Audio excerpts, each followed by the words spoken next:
Buenos días, amigas. Soy Ruth de Vanegas y les doy la bienvenida a su espacio Conectadas. En esta oportunidad hablaré de un tema muy interesante que lo he titulado ¿De dónde vienen las guerras y los pleitos? La semana pasada, viendo un noticiero en la televisión, me di cuenta que Rusia había invadido a Ucrania. Cuando escuché el llanto de los niños y las madres tratando de calmarlos en medio de los bombardeos, me sentí muy afectada emocionalmente. Experimenté mucha tristeza y dolor y empecé a llorar. Oré por ambas naciones. Al rato pensé, ¿por qué me sentí tan afectada? Y recordé que yo viví una guerra de 12 años en mi país, lo cual me causó mucho sufrimiento, miedo, inseguridad, desconfianza, indignación por el sufrimiento que me causaban los grupos en pugna. La guerra se da a diferentes niveles. El hogar se ha convertido en un campo de batalla. El esposo violenta a su esposa. La esposa responde ante su frustración maltratando a los hijos. Hay guerra entre hermanos, entre compañeros de escuela, de trabajo, vecinos, en los mercados, etc. Hay mujeres y niños que son violados y sufren temor y desconfianza ante otros seres humanos. Hay guerras entre las naciones, entre las pandillas, asesinatos a gran escala, entre los narcotraficantes y las poblaciones que se encuentran en medio de esos violadores de la ley sufren también. Los delitos violentos con frecuencia son relacionados con tiroteos, apuñalamientos y asaltos vinculados con el uso de las drogas. Los incidentes peligrosos son los que resultan de los pleitos domésticos. Las palizas, las violaciones y los asesinatos ocurren en nuestras ciudades. Y guerras y pleitos que se dan también al interior de las iglesias y con otras iglesias. La guerra existe donde hay seres humanos. Las guerras existen porque somos violentos, porque cuando discutimos usamos el pleito como una forma de ganar un argumento, porque estamos habituados a las guerras y conflictos para lograr lo que deseamos. Al preguntarnos de dónde vienen las guerras y los pleitos, la Biblia tiene la respuesta a esta pregunta en la carta de Santiago en el capítulo 4, versículo 1 al 6. Tenemos la respuesta que queremos aprender a esta pregunta. Aquí vamos a ver dos grandes puntos o verdades. Número 1, el origen de los conflictos del ser humano. Y número 2, cuál es la solución a esos conflictos. Cuál es el origen de la paz en una nación, en una familia o en una persona. En el versículo 1, Santiago, después de hacerse la pregunta ¿de dónde vienen las guerras y los pleitos?, responde con esta otra pregunta. ¿No es de vuestras pasiones las cuales combaten con vuestros miembros? En la versión de la NBI dice, ¿no es precisamente de las pasiones que luchan dentro de ustedes mismos? Santiago usa la palabra pasiones, que en griego es la palabra polemos, que se refiere a batallas entre grupos de batallas externas, a guerras desgastantes que duran muchos años, pleitos entre los grupos que tienen diferentes ideologías. Esto lo escribe Santiago, el medio hermano del Señor Jesús. Es justificable que Santiago use esta palabra tan fuerte dentro de la iglesia. Para entender lo que Santiago dice, vamos a ver brevemente el contexto en que se dio la carta. Esta es la primera carta escrita en el Nuevo Testamento. Se escribió antes de que Pablo, Pedro y Juan escribieran sus cartas a las iglesias. En el capítulo 1, versículo 1, vemos que Santiago les escribe a judíos convertidos al cristianismo que estaban en la diáspora. Ellos habían estado en Jerusalén y fueron dispersados en toda Europa por su fe en Jesús y ahora eran una comunidad en conflicto.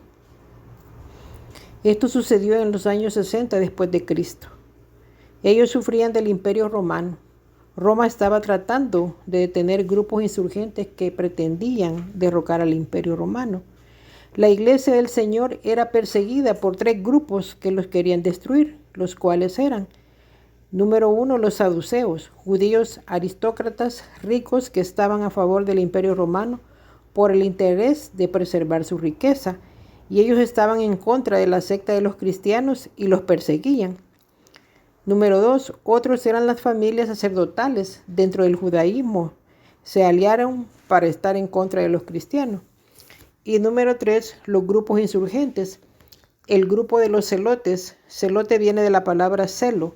Ellos querían limpiar de la contaminación. Estos estaban en contra de los grupos anteriores y llegaron a la iglesia. Los líderes religiosos estaban abusando de las iglesias locales.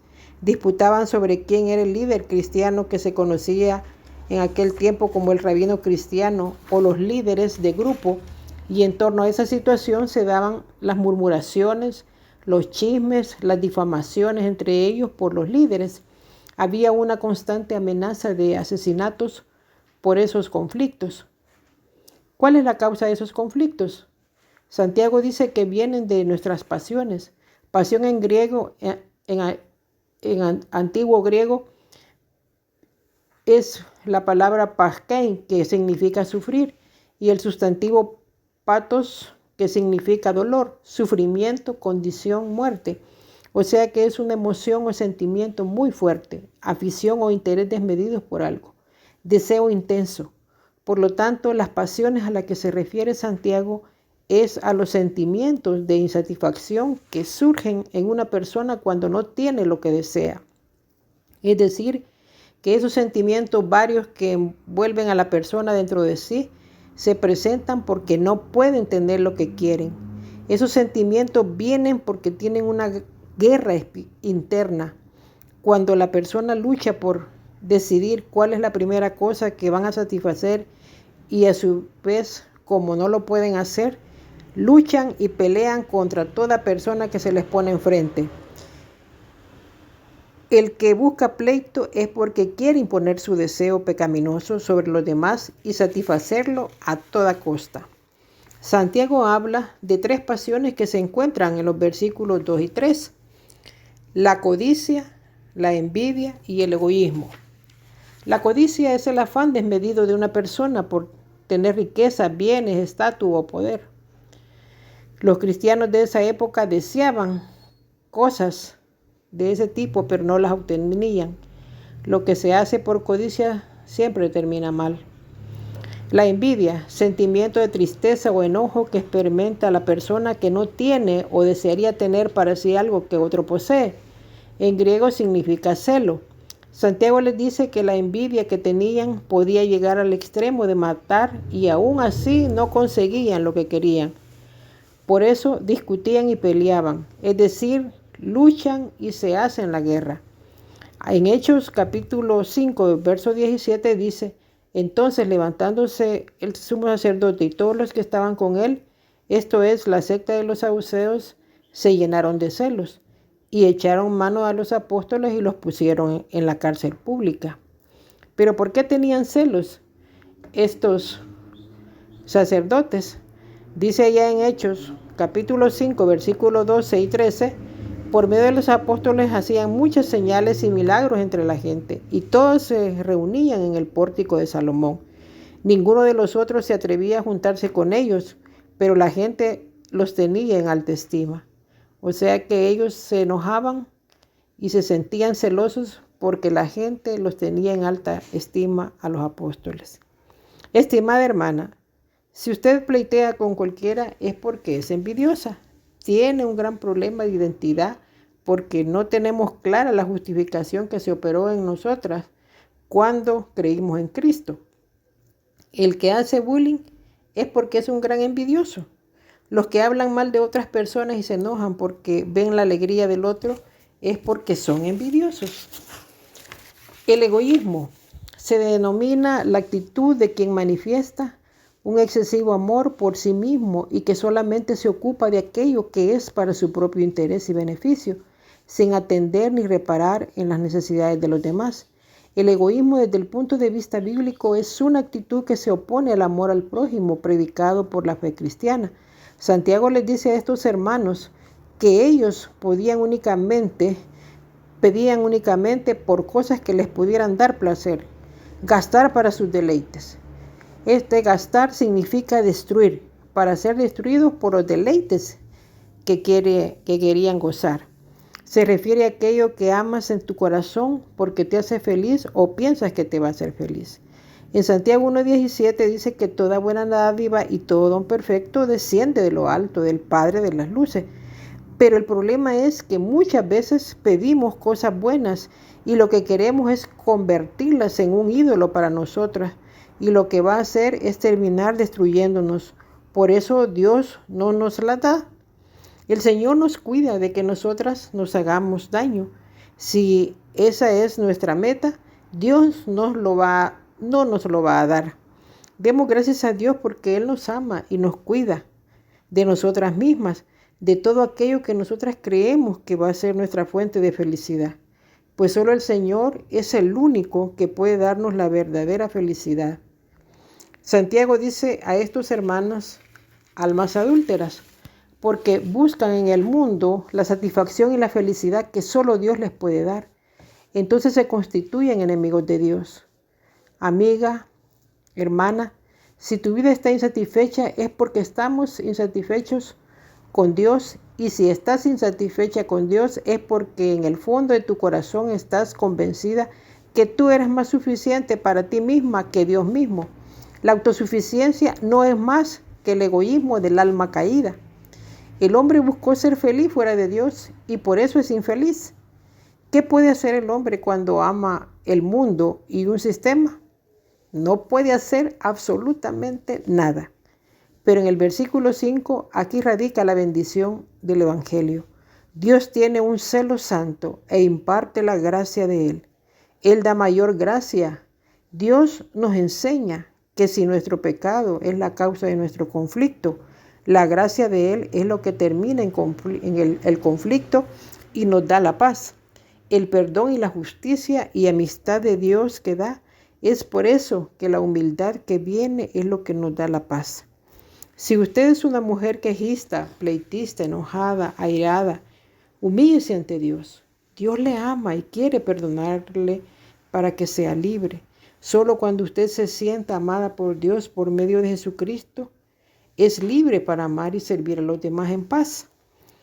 Mientras no se sienta amada, usted a punta de pleito va a demandar que la amen. Solo cuando se sienta amada va a ser libre para, en vez de quitar, va a dar. En lugar de demandar, va a servir. Y en vez de pelear, buscará la paz con todos. Oremos. Cuántas gracias te damos, Señor, por tu palabra, por comprender, Señor, que las guerras y los pleitos vienen de nosotras mismas, de las insatisfacciones que tenemos dentro de nuestro ser, porque no podemos satisfacer todas aquellas cosas que creemos que nos van a hacer felices. Pero podemos ver aquí en esta palabra tuya, Señor, que nosotros podemos arrepentirnos, pedirte perdón, Señor, por todos estos sentimientos negativos que hay dentro de nosotros, toda esta confusión que genera ese conflicto, esa guerra dentro de nosotras mismas, y que solamente en ti podamos encontrar la salvación, Señor, la libertad para poder realmente ser mujeres felices, ser mujeres que dejan de lado esos ídolos que queremos que nos satisfagan, esas necesidades que en un determinado momento pueden darnos felicidad superflua, pero que solo en ti podemos encontrar esa plenitud de gozo que nuestra alma, nuestro espíritu necesita al hacer amistad contigo, Señor, al entender lo grande y maravilloso del sacrificio que Jesucristo hizo en la cruz del Calvario y todos los beneficios que obtenemos por creer en ti, Señor. Ayúdanos, por favor, y que podamos ser mujeres portadoras de un mensaje de paz, de un mensaje que pueda ayudar a otras mujeres a sentirse plenamente satisfechas, identificadas con Cristo, como nuestro Salvador y Señor de nuestras vidas, como ese amigo fiel que no nos va a dejar y nos va a desamparar, sino que al contrario, nos va a ayudar para seguir viviendo en este camino que tenemos en esta tierra y que tú, Señor, nos vas a ayudar para proclamar tu evangelio a la gente que lo necesita, de manera que en vez de ser